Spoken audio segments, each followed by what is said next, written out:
So hello female candidates. Department की तरफ से जो साइंस और टेक्नोलॉजी वाला डिपार्टमेंट था उसकी तरफ से जो आपकी पीएचडी की वाइस फेलोशिप थी, तो बहुत सारे फीमेल कैंडिडेट्स का क्वेश्चन आ रहा था कि मैम हमको प्रपोजल लिखना बताइए और एलिजिबिलिटी हमको क्लियर अभी तक नहीं है। तो ये वीडियो एक्सक्लूसिव है, जो मोस्ट अवेटेड वीडियो अभी तक की हमने बोली थी कि हम अभी 2-3 दिन में जल्द ही आपको वीडियो दिखाएंगे जिस किसके ऊपर जो आप प्रपोजल लिख सकते हैं वाइस पीएचडी के लिए। ठीक है, तो ये वाली सिर्फ फीमेल्स के लिए थी। तो सबसे पहला क्राइटेरिया देखो, क्राइटेरिया पॉइंट वाइज गिनेंगे। नंबर 1 क्राइटेरिया था कि फीमेल होनी चाहिए। नंबर 2 क्राइटेरिया था कि वो पीएचडी में होनी चाहिए या फिर पीएचडी 6 महीने में उनको पीएचडी में रजिस्टर करना है। ठीक है, क्योंकि ये हायर एजुकेशन के लिए है और हायर एजुकेशन आता है आपका पीएचडी और पीडीएफ, मतलब पोस्ट डॉक्टरेट और डॉक्टरेट, और वो भी किसमें, बेसिक और अप्लाइड साइंसेज में। ठीक है, तो ये दूसरी जो इनका क्राइटेरिया फुलफिल। तीसरा था एज फैक्टर। एज फैक्टर आपका कितना होना चाहिए, 27 से 45।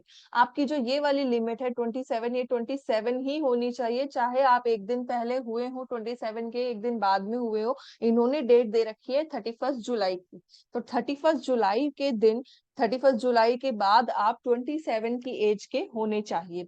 तो जो बच्चे, अगर फॉर एग्जाम्पल जो बच्चे अभी 26 एज में हैं, तो अगर वो 31 जुलाई या फिर उसके 2-3 महीने बाद, या ये ईयर जो है पूरा खत्म होने से पहले अगर वो 27 एज के हैं, तो अप्लाई जरूर करें। अप्लाई कर सकते हैं, कोई इसमें इनको एलिमिनेट नहीं करेगा। और अपर जो ये 45 एज दे रखी है ये वाली, ये भी आपकी जो मैक्सिमम एज है वो 45 होनी चाहिए। ठीक है, ये एप्लीकेशन पूरे थ्रू आउट द ईयर है। और जो हमको रिलैक्सेशन मिल रहा है वो है SC ST PH, जो PH फिजिकल हैंडीकेप कैंडिडेट्स हैं फीमेल, उनको रिलैक्सेशन मिल रहा है दोनों ही एज लिमिट में। ठीक है, तो ये 27 से 45। अब उसके बाद देखो इन्होंने एक और क्या क्राइटेरिया दे रखा है कि अगर वो एम्प्लॉयड है, 45 ईयर्स तक है, कोई फीमेल कैंडिडेट्स पीएचडी करना चाहती है, चाहे वो प्राइवेट से हो चाहे वो गवर्नमेंट से हो। ठीक है, विमेन्स के लिए बहुत ज्यादा कन्वीनियंस है कि अगर आप पीएचडी गवर्नमेंट से करते हैं या प्राइवेट इंस्टीट्यूट से करते हैं, तो आपको जो लीव है ना, जो जितनी भी लीव होती है, जितने भी आपके पास ये क्वालिफिकेशन से रिलेटेड आपके पास जितने भी डॉक्यूमेंटेशन का वर्क होता है या फिर आपकी एलिजिबिलिटी है, वो आपके फीमेल कैंडिडेट्स के हिसाब से और आपके जो है रिजर्वेशन के हिसाब से वो लोग चेंज कर देते हैं। ठीक है, तो लीनियंसी होती है एक तरीके की। तो जो इसलिए वुमेन ज्यादा से ज्यादा एनरोल कराने की जो हमारी जो गवर्नमेंट है, डीएसटी है, उन्होंने ये स्कीम निकाली है कि हम वाइस फेलोशिप के अंदर हम वुमेन्स को ज्यादा से ज्यादा साइंस और टेक्नोलॉजी में ग्रो करवाएंगे। तो आपको जो एलिजिबिलिटी है वो आई होप क्लियर हो। तो हम फटाफट देख लेते हैं, क्योंकि हम वाइस फेलोशिप के बारे में प्रीवियस वीडियो में डिस्कस कर चुके हैं। आज हमको सिर्फ क्या करना है, सिर्फ और सिर्फ हमको फोकस करना है कि जो हमारा प्रपोजल है वो किस तरीके से हम लिखेंगे।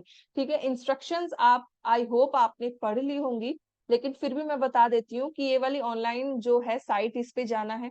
इस ऑनलाइन साइट पे जाने के बाद आपको एक ईपीएमएस पोर्टल खुलेगा, वो मैंने लास्ट वीडियो में बताया था। उस पोर्टल के वहां पे right hand side top most corner में लॉगिन का और रजिस्ट्रेशन का है, PI रजिस्ट्रेशन, न्यू रजिस्ट्रेशन लिखा है।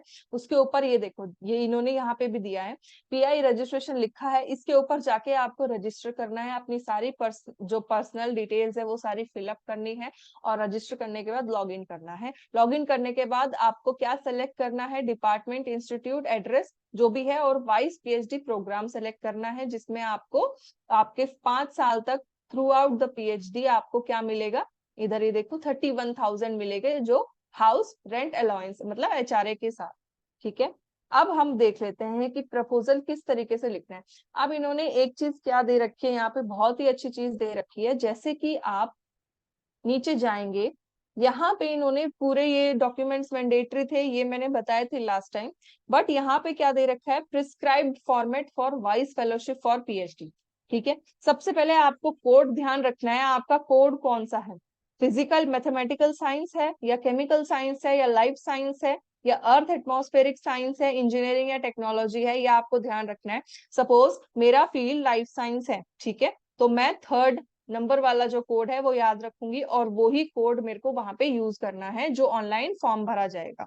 तो आपको ऑनलाइन फॉर्म भरना है, ऑनलाइन ही आपके सारे जो जो क्वेश्चंस हैं या फिर जो भी एप्लीकेशन फॉर्मेट है वो ऑनलाइन ही जाएगा। और जो हार्ड कॉपी है, हार्ड कॉपी हाँ आपको ध्यान रखनी है कि हार्ड कॉपी आपको अपने पास रखनी है उसकी, क्योंकि हार्ड कॉपी रखने से ये फायदा होगा, अगर आप वहां पे सेलेक्ट हो जाते हैं तो आपके सुपरवाइजर को वो नीड होगी। अगर आप ऑलरेडी पीएचडी में रजिस्टर्ड है तो आपको हार्ड कॉपी और सॉफ्ट कॉपी अपने सुपरवाइजर को भी देनी है, और अगर नहीं है तो आप अपने पास रखें, बाद में जब 6 महीने के अंदर आप रजिस्टर हो जाएंगे तो वहां पे आप इसको देख सकते हो। तो सबसे पहले डिक्लेरेशन बाय द कैंडिडेट दे रखा है, यहाँ पे आपको डेट और अपने सिग्नेचर करना है। अब हम मेन मुद्दे पे आते हैं कि हमारा जो जो फॉर्मेट है वो लिखने कैसे है। देखो यहाँ पे सिर्फ इन्होंने ना ये जो फॉर्मेट दे रखा है तो ये यहाँ पे उस ऑनलाइन पोर्टल के हिसाब से दे रखा है। तो पहले ये क्या कर रहे हैं, जो कैंडिडेट है उसको जो है एक तरीके से जो पूरा प्रोसीजर है वो समझा रहे हैं और तैयार कर रहे हैं कि आपको इस तरीके से वहां पे फिलअप करने हैं। तो ये तो जनरल इंफॉर्मेशन हो ही गई आपकी, आपको यहाँ पे सारी चीजें लिखनी है। बट अब जो आ रहा है यहाँ पे, ये है आपका R&D प्रोजेक्ट, जो आपने बोला था कि हमको प्रपोजल लिखना सिखाइए और SSR एक्टिविटी जो है वो करनी सिखाइए। तो अब हम चलते हैं कि किस तरीके से हमको अपना प्रोजेक्ट लिखना है। ठीक है, अब देखो टाइटल ऑफ द प्रोजेक्ट। तो टाइटल ऑफ द प्रोजेक्ट, अगर आप रजिस्टर्ड हैं तो आपका जो पीएचडी का जो टाइटल है, मान लो कोई भी टाइटल है, तो पीएचडी थीसिस का जो टाइटल है वो यहाँ पे आपको एज इट इज लिख देना, क्योंकि आपको उसी प्रोजेक्ट के हिसाब से, उसी टाइटल के हिसाब से ये लोग कंसिडर करेंगे, और इसी प्रोजेक्ट के फुलफिल होने के बाद ही आपको वो पूरा प्रोसीजर होगा। ठीक है, तो अब यहाँ पे और उसके बाद मान लो पीएचडी जो आपका थीसिस टाइटल है वो बायोलॉजी से रिलेटेड है, तो आपको यहाँ पे ब्रॉड सब्जेक्ट एरिया और कोड क्या भरना है, लाइफ साइंसेस भरना है, और हमारा कौन सा था, थर्ड। ठीक है, सब्जेक्ट कोड थर्ड भरना याद है आपको। उसके बाद area of specialisation, area of specialisation में आपको क्या लिखना है, सपोज कि जो आपका पीएचडी का थीसिस का जो है टाइटल वर्क है एरिया ऑफ स्पेशलाइजेशन, सपोज यहाँ पे आपने लिखा है green and low cost synthesis of nano particles. ठीक है, अगर मेरा मेरा बैकग्राउंड नैनो पार्टिकल्स है तो मैं ज्यादातर अपने प्रोजेक्ट के टाइटल नैनो पार्टिकल रखती हूँ, तो आप अपने हिसाब से रख सकते हैं। तो यहाँ पे पीएचडी का थीसिस आपका बायोलॉजी से था, green and low cost synthesis of nano particles.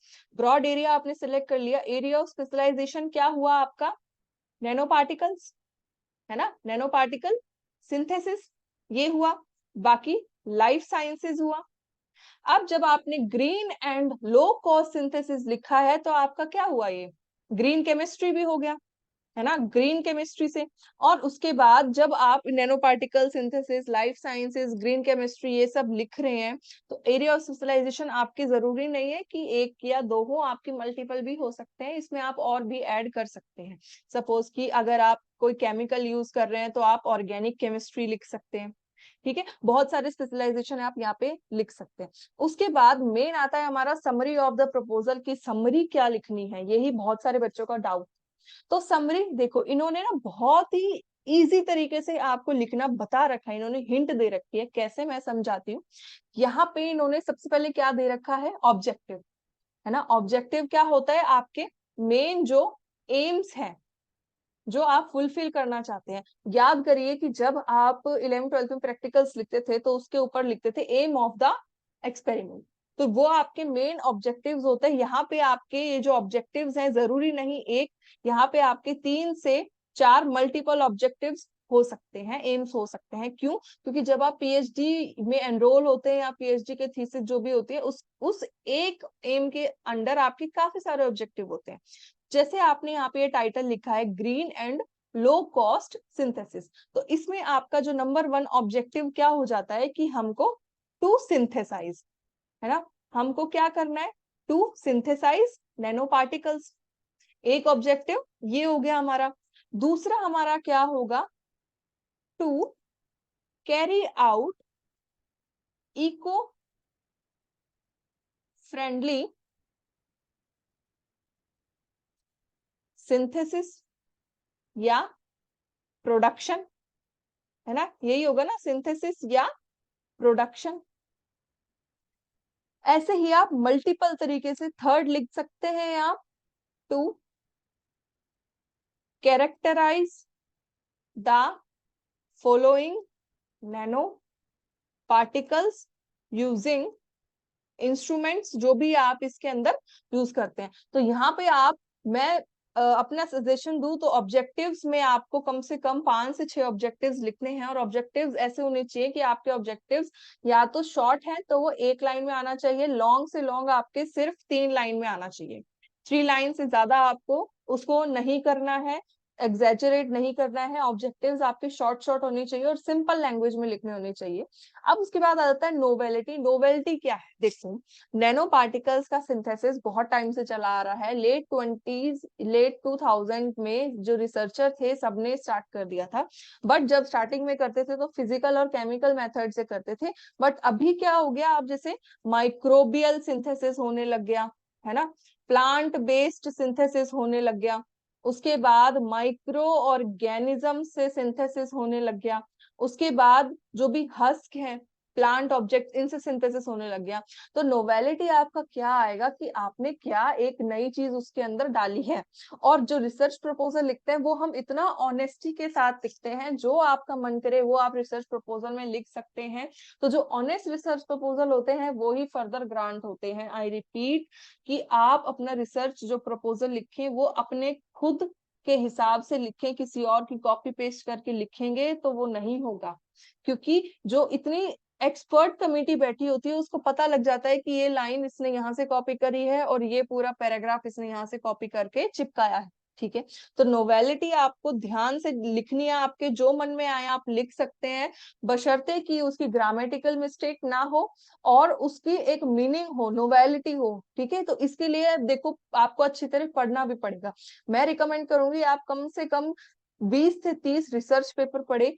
Suppose synthesis का है तो 20 से 30 research paper synthesis of nano particles के ऊपर हम पढ़ेंगे। उसके बाद हम देखेंगे कि यार क्या चीज रह गई है या क्या चीज मैं इसके अंदर ऐड कर सकती हूँ।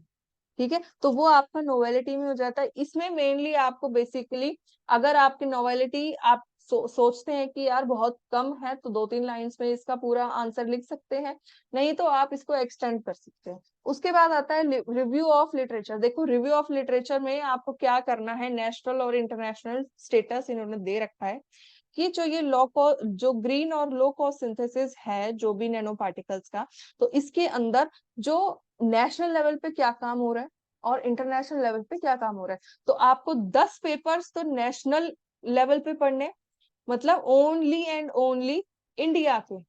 ठीक है, और उसके बाद आपको जो 10 से 20 पेपर हैं वो इंटरनेशनल के पढ़ने हैं, जो बाहर काम हो रहा है, इंटरनेशनल जो सिंथेसिस पे काम हो रहा है इसके नैनो पार्टिकल्स का। ठीक है, उस वो पढ़ना है। उसके एब्स्ट्रैक्ट देखने हैं, एब्स्ट्रैक्ट में आपको निकल के क्या आएगा कि यार ये ना इतने कंसंट्रेशन में इतने यील्ड दे रहा है इंटरनेशनल, और नेशनल कितने कंसंट्रेशन पे कितनी यील्ड दे रहा है, इसके क्या पैरामीटर्स हैं, क्या क्या हमको इससे चीजें देखनी है, गैप्स जो है वो किस तरीके से हम देख सकते हैं और अपने हिसाब से क्या लिख सकते हैं रिव्यू ऑफ लिटरेचर में। ठीक है, उसके बाद मेथोडोलॉजी आपको लिखनी है। मेथोडोलॉजी में क्या है, आपने ये देखो जो ये एम लिखे हैं ना यहाँ पे, ये जो 3 एम लिखे हैं इसी के बेसिस पे आपको मेथोडोलॉजी लिखनी है कि हमको क्या क्या चीज रिक्वायर है। क्या रिक्वायर है, हमको लो कॉस्ट सिंथेसिस करना है तो हमको इकोनॉमिक तरीके से देखना पड़ेगा। इकोनॉमिक तरीके से देखना पड़ेगा तो हमको जो वेस्ट मटेरियल है वो रिक्वायर है, लेबोरेटरी में क्या क्या सेटअप है वो रिक्वायर है ना। और उसके बाद हमको इंस्ट्रूमेंट्स देखने हैं क्या क्या रिक्वायर है कि किस तरीके से हम उसका कैरेक्टराइजेशन कर सकते हैं। तो जो आपका मेथोडोलॉजी है वो एम के ऊपर डिपेंड करेगी, आपने जो एम्स लिखे हैं उस हिसाब से आप यहाँ पे मेथोडोलॉजी बनाएंगे। टू सिंथेसाइज नैनो पार्टिकल्स, तो आपको यहाँ पे देखना पड़ेगा कि नैनो पार्टिकल सिंथेसाइज करने के लिए क्या चाहिए, ठीक है। अगर आप ग्रीन सिंथेसिस है, लो कॉस्ट है, तो आपको प्लांट एक्सट्रैक्ट चाहिए या फिर कोई और फंगस चाहिए या कोई और ऐसा कल्चर मीडिया चाहिए जिसमें आप निकाल सकते हो, तो वो कल्चर मीडिया के बारे में पढ़े। उस कल्चर मीडिया को कैसे बनाते हैं वो लिखना है। उस कल्चर मीडिया के अंदर क्या क्या ऑर्गेनिजम्स हैं वो लिखना है। उसके बाद उसको कैसे प्योरीफाई करना है वो लिखना है। उसके बाद डिटेल में कि किस तरीके से आप कौन सी मशीन ऑपरेट करेंगे तो वो लिखनी है यहाँ पे मेथोडोलॉजी में। उसके बाद वर्क प्लान। वर्क प्लान क्या है, इस मेथोडोलॉजी को भी और एक्सटेंड करके लिखना है कि हम लोग क्या करेंगे। सबसे पहले नंबर 1 पे हम लोग क्या करना चाह रहे हैं, सिंथेसिस करना चाह रहे हैं, तो हमारा एक्शन प्लान या वर्क प्लान क्या होगा कि सबसे पहले तो हम केमिकल्स जो भी हैं या फिर कोई और जो हमारे पास मटेरियल्स हैं, वो मटेरियल्स का हमारे पास कलेक्शन करना होगा। वर्क प्लान तो यही होता है, कलेक्शन करना होगा। फिर उसके बाद कलेक्शन के बाद हमको अगर प्लांट एक्सट्रैक्ट है तो हमको उस प्लांट एक्सट्रैक्ट को कल्चर करना होगा या बनाना होगा। उसके बाद कल्चर करने के बाद हमको वो ड्राइड आउट करना होगा, है ना। उसके बाद ड्राइड आउट करने के बाद हमको जो जिसके हमको नैनो पार्टिकल्स बनाने हैं, सपोज हमको जिंक के नैनो पार्टिकल्स बनाने हैं, तो हम जिंक पाउडर या फिर कोई भी किसी भी फॉर्म में या सॉल्ट जो है या उसका प्रिकर्सर है वो हमको लेना है। ठीक है, प्रिकर्सर लेने के बाद हमको उसको फिर उसके अंदर डिसॉल्व करना है। वर्क प्लान बनाने ना, उसके बाद डिसॉल्व करने के बाद हमारे पास इस जो कंसंट्रेशन है, एक स्टैंडर्डाइजेशन करना है कि हम किस उसमें उसको स्टैंडर्डाइज कर सकते हैं। सपोज कि वो 150 मिलीग्राम पर 1000 ml पे उसकी यील्ड बहुत अच्छी आ रही है, तो आपको जो स्टैंडर्डाइजेशन आपको मिल गया, ये मिल गया, तो वर्क प्लान इसी के हिसाब से बनाएंगे। इसी को ही हम फर्दर आगे रिकल्चर करेंगे और उसको जो भी है, मान लो कि 40 से 50 हमारे पास नैनोमीटर डायमीटर आ गया, तो यहाँ पे हम वर्क प्लान अपना पूरा फोकस करेंगे। उसके बाद एक्सपेक्टेड डिलीवरेबल्स आउटकम्स। अब आउटकम्स में क्या लिखना है, सिर्फ रिजल्ट्स लिखने हैं आपको कि रिजल्ट्स क्या होने चाहिए। यदि आप उसका सिंथेसाइज कर रहे हैं तो ऑब्वियसली है आपके जो वो सिंथेसाइज नैनो पार्टिकल्स आएंगे उस फॉर्म में, तो आप लिख सकते हैं कि जो नैनो पार्टिकल्स हैं वो हमारे बिलो, ठीक है, हमारे क्या होने चाहिए, बिलो 100 nm के हम निकालेंगे। लो कॉस्ट निकालेंगे, इकोनॉमिक स्टेटस हमारा इस पे रिजेंबल करेगा। इस तरीके से जो आउटकम है जो आ सकते हैं वो आप इसमें लिखेंगे। उसकी साइज के बारे में लिख सकते हैं, उसकी शेप के बारे में लिख सकते हैं, उसकी यूनिफॉर्मिटी लिख सकते हैं, या कोई और पैरामीटर है वो लिख सकते हैं। अब यहाँ पे आता है एसएसआर एक्टिविटी प्लान। अब देखो ये क्या होता है, एक तो होता है साइंटिफिक सोशल एक्टिविटी, ठीक है। तो यहाँ पे आप इसमें क्या जानना चाहता है जो व्यूवर है, वो मेन फोकस करता है एसएसआर एक्टिविटी प्लान के ऊपर और इसके ऊपर नोवेलिटी के ऊपर।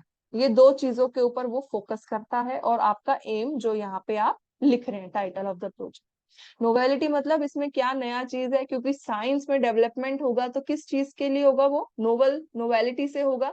और उसके बाद एसएसआर प्लान मतलब उसका क्या इम्पैक्ट पड़ेगा। ये बेसिकली क्या होता है, इम्पैक्ट ऑन इकोनॉमिक्स या पॉलिटिकल या एनवायरमेंटल या फिर और भी कोई सोशल, किसी के अगर मान लीजिए कोई और आपका सपोज कि कोई और एक्सपेरिमेंट है, अगर एक्सपेरिमेंट सपोज कि मेडिकल लाइन में है तो आपका क्या सोशल होगा, और वो हेल्थ के ऊपर क्या इम्पैक्ट डालेगा, वो पॉपुलेशन के ऊपर क्या इम्पैक्ट डालेगा। तो आपको हर एक पैरामीटर को इसमें देखना पड़ेगा और वो ध्यान से लिखना पड़ेगा। तो मैं सजेस्ट करूंगी आप एसएसआर एक्टिविटी जो है वो बहुत अच्छी तरीके से लिखें, नोवेलिटी बहुत अच्छी तरीके से लिखें। और उसके बाद यहाँ पे ये जो एसएसआर एक्टिविटी है ये आपकी कम से कम 5 से 10 लाइन में आनी चाहिए, ये इम्पैक्टफुल होती है। जो सिलेक्शन होगा वो आपका नोवेलिटी, टाइटल, मेथड और एसएसआर एक्टिविटी के बेसिस पे होगा। तो इसमें क्या लिखते हैं आप कि आप क्या कंट्रीब्यूट करेंगे, है ना, कि आप सोसाइटी को क्या कंट्रीब्यूट करेंगे इस रिसर्च वर्क। अगर आपको ये रिसर्च वर्क दिया जाए, सपोज आपने ये रिसर्च वर्क लिया है अपने अंडर और उसके बाद आप रिसर्च वर्क कर लेते हैं, लेकिन उससे डीएसटी को क्या फायदा है, उससे आपको क्या फायदा है, उसको साइंस में क्या फायदा है, साइंटिफिक जो कम्युनिटी उसको क्या फायदा है। तो आपको ये सारी चीजें यहाँ पे एसएसआर एक्टिविटी प्लान के अंदर लिखनी है कि मतलब इससे, सपोज मैं बोलती हूँ कि इससे कोलैबोरेशन बढ़ेगा, ठीक है, इससे इंटर डिसिप्लिन जो सब्जेक्ट्स हैं, इंटरडिसिप्लिन सब्जेक्ट्स हैं, इंटरडिसिप्लिनरी जो भी है वो सारी एक्टिविटीज इसमें इन्वॉल्व होगी। ठीक है, नेक्स्ट इंटरडिसिप्लिनरी एक्टिविटीज हैं, तो मतलब इससे फायदा होगा जो कोलैबोरेशन में वर्क कर रहे हैं, इंटरनेशनल लेवल पे हम काम करेंगे तो इंटरनेशनल लेवल पे हमारा काम होगा। उसके बाद हम इसमें एसएसआर एक्टिविटीज में क्या लिख सकते हैं कि हम एक लो कॉस्ट सिंथेसाइज कर रहे हैं, तो लो कॉस्ट से हमारा इकोनॉमिक वैल्यू इसकी इंक्रीज होगी, है ना। इंडस्ट्रियल लेवल पे ये चीज इम्पैक्टफुल रहेगी। ठीक है, तो ये वाली जो सारी चीजें होती है ये आप इसके अंदर लिखते हैं और इसी से ही आप डिफाइन होता है कि आप अपने प्रोजेक्ट को लेके कितने सिंसियर हैं और कितने ऑनेस्ट हैं। तो ये सारी चीजें आपको एसएसआर एक्टिविटी में लिखनी है। देखो लाइन टू लाइन मैं भी नहीं बता सकती, लेकिन आपको अपने दिमाग से सोचना है कि आप इसके अंदर क्या लिखें, ऐसा कि वो बहुत ज्यादा आपको एकदम प्रिफर करें। ठीक है, यहाँ पे आपका जो मेन फोकस होना चाहिए सिर्फ उस वाइस फेलोशिप को ग्रैब करने का होना चाहिए। लास्टली यहाँ पे डिटेल्स दे रखे साइंटिस्ट मेंटर, अगर आप पीएचडी में इन्वॉल्व है तो यहाँ पे आप उन जो आपके मेंटर है उनकी डिटेल्स फिल आउट करें, मेंटर से पूछ के उनके 5 पब्लिकेशन या फिर जो पेटेंट्स है वो यहाँ पे लिखे, ये इंपॉर्टेंट होगा। और अगर आप नहीं है तो आप इस खाली छोड़ सकते हैं, यस नो फिल कर सकते हैं। अब जो बच्चे पीएचडी में नहीं है, सपोज जो पीएचडी में एनरोल नहीं है और वो 6 महीने में हो जाएंगे और उनको वाइस फेलोशिप चाहिए, तो टाइटल ऑफ द प्रोजेक्ट आप अपनी मर्जी से, सबसे पहले तो जो आपका इंटरेस्ट है साइंस के अंदर वो सारे पेपर्स पढ़ो, उन 3-4 पेपर्स को टाइटल देखो और उन टाइटल में से एक टाइटल आप निकाल लो। ठीक है, आपको वर्ड्स इधर उधर करने पड़ेंगे। सपोज कि ये ही है green and low cost synthesis of nano particles, और जैसे सपोज ये है and characterisation of the same, तो आपने ये 4 वर्ड्स आगे कर दिया और मॉडिफाई कर दिया। अब उसके बाद सपोज कि आपको और इसको मॉडिफाई करना है, क्योंकि आप अभी एनरोल नहीं है, आपको सिर्फ एक प्रपोज करना है, हाइपोथेसिस देनी है, तो यहाँ पे आप एक और चीज क्या लिख सकते हैं, एन एनवायरमेंटल या eco friendly synthesis of nano particles and characterisation of the same. ठीक है, ये टाइटल लिख सकते हैं। और लिख सकते हैं eco friendly synthesis of nano particles and their applications in medical sector, ये लिख सकते हैं। तो आप इसको हर तरीके से मॉडिफाई कर सकते हैं जब जब आपने बहुत सारे पेपर पढ़े हो। ठीक है, आपका ब्रॉड एरिया यही रहेगा, सेम एरिया ऑफ स्पेशलाइजेशन आपको लिखना है उसी तरीके से। एम लिखने आप उसके अंदर क्या क्या कैरी आउट करना चाहते हो और उसके हिसाब से जैसे अभी बताया ये सब लिख देना है। अब हम वापस चलते हैं कि हमको जो यहाँ पे ये इन्होंने दे रखा था ना समरी, वो किस तरीके से लिखनी है। यहाँ पे तो आपने लिख दी ऑब्जेक्टिव, समरी भी आपको इसी तरीके से लिखनी है। ऑब्जेक्टिव, नोवेलिटी, लिटरेचर, थोड़ा मेथोडोलॉजी, वर्क प्लान और आउटकम लिखना है। अब हम देख लेते हैं कि हम किस तरीके से लिखना चाहते हैं। ठीक है, अब हम इसको न्यू स्लाइड खोलते हैं और यहाँ पे मैंने आपके लिए कुछ डॉक्यूमेंट तैयार किया है। तो ये देखो, ये डॉक्यूमेंट है। अब यहाँ पे मैंने क्या लिखा है, green and low cost synthesis of zinc sulphide and its characterisation. ठीक है, 500 वर्ड्स में लिखना है। तो जो ये वाला पोर्शन है ये आप हमेशा बोल्ड करेंगे, जो आपका टाइटल होगा, और उसको मिडल में करेंगे। ठीक है, आप बोल्ड इसलिए करेंगे क्योंकि ये आपका टाइटल है। ठीक है, और टाइटल हमेशा कहाँ आता है, बोल्ड कैप्स में और मिडल उसमें आता है, ताकि पता रहे। नहीं तो आप यहाँ पे टाइटल ले, यहाँ पे इसकी ये लिख सकते हैं हेडिंग, और उसके बाद आप इसको नीचे लिख सकते हैं। अब यहाँ पे क्या करना है, आपके ऊपर है कि आप अपना जो एब्स्ट्रैक्ट है या फिर आपका जो रिसर्च प्रपोजल है 500 वर्ड्स में, 500 वर्ड्स का मतलब है कि वो आपका आधे से ज्यादा पेज में आएगा। जो एक वर्ड डॉक्यूमेंट का होता है पूरा, वो आपका 1 पेज या इतना ही आएगा। ठीक है, तो आपको ज्यादा बड़ा लिखना नहीं है पीएचडी के लिए, क्योंकि अभी आप स्टार्टिंग में जा रहे हैं, और स्पेशली ये जो 27 है इसमें कई फीमेल गैप ले लेती हैं या फिर कुछ और प्रॉब्लम हो जाती है, तो स्टार्टिंग में ये लोग सिर्फ 1 पेज का ही लिखवाते हैं आपसे प्रपोजल। अब यहाँ पे क्या लिखना है कि आपको एम्स ऑब्जेक्टिव लिखने थे। एम्स ऑब्जेक्टिव में वो ही कि आपको सिंथेसाइज करना है। सपोज कि मैंने यहाँ पे लिख रखा है, we have synthesising sulphide nano particles using allium cepa as a plant source. ठीक है, तो यहाँ पे ये जो एम हो जाता है आपका, क्या होता है, to synthesise zinc sulphide nano particles using allium cepa, ये क्या हो गया हमारा प्लांट सोर्स हो गया। EDTA acted as capping ligand. The average size of ZNS nanoparticles was found near to be 100 while being highly stable and predominantly spherical. ठीक है, तो ये हमारा क्या हो जाता है आपका एक तरीके से ऑब्जेक्टिव और ये पूरा ये मेथड और वर्क फ्लो हो जाता है। अब उसके बाद यहाँ पे क्या लिखना है आपको कि आप एक छोटा सा इंट्रोडक्शन देंगे। सबसे पहले आप इंट्रोडक्शन से ही स्टार्ट करेंगे। ये जो चीज है ये आप बाद में लिखेंगे, ठीक है। ये मैं यहाँ पे लास्ट में लगा देती हूँ कि यहाँ पे क्या है, जो आप मास्टर्स में आपने क्या किया था कि मास्टर्स में I was engage in one of the DST funded projects. I worked on plant stevia with zero calorific value, in which we have made attempt to enhance the number of stevioside and steviol glycosides with the help of carbon-based nanomaterials, including this and this. ठीक है, तो ये जो आप introduction दे रहे हो ये बहुत इंपॉर्टेंट है कि मतलब आपने कुछ काम पहले किया हुआ है ना, PhD में जाने से पहले। और अगर बच्चे नहीं भी किया हो तो आप लिखोगे कि I am interested in this type of work, जो आपका मेन एम ऑब्जेक्टिव है।